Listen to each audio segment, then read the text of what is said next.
Mai basa wannan haka yake baƙiya. Wai yan amana, wai kun ga me nake gani kuwa? Kai yan amana, wallahi sai mun tashi tsaye, wallahi sai mun tashi tsaye. Shikenan Mbappe karfa ne fa, amma ya zama kawai ma ya zama a ci kullum. Shi kullum sai ya ci. To fa yau kuna gani banda cin da yayi har bayewa ma yake yi ana ci. Gaskiya wannan dan wallahi sai mun tashi tsaye a kansa. Kai ba fa iya tsaye ba za mu tashi fa, sai mun hada da addu'a. Magana ta domin Allah kenan. To balabale fa yake zuba ba kuna gani fa. Yanzu ba shine top scorer a La Liga. Kai akwai matsala fa.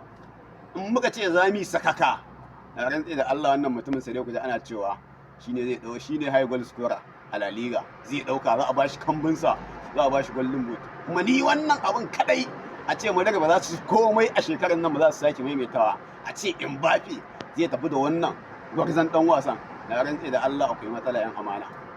Na rantsi da Allah akwai matsala. Ni na fi so tun din nan mu daga a ce nan da shekara dubu duk wani abu da ake so tun ya dauka, ko na ɗanbal ko na ƙungiya, a ce ba sa samu komai, su zo a banza su koma a wofi. Shine ni babban burina, kuma shine babban jin daɗi na. Kai ba ma ni kaɗai ba, da dukkan wani magoyin bayan ƙwallon ƙafa ta Barcelona. In dai kai jinin Catalonia ne, kuma ka tabbatar da cewa wannan tim ɗin a cikin jinin jikinka yake, to wayannan mutanen 'yan baƙin gida ɗin nan, to wallahi ba za ka so a ce sun samu da komai ba.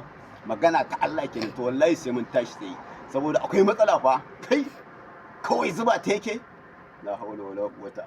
Kai matsala fa, amma sai mun tashi tsaye akan Mbappe. Za mu tashi tsaye sosai akan ka, ba wani abu.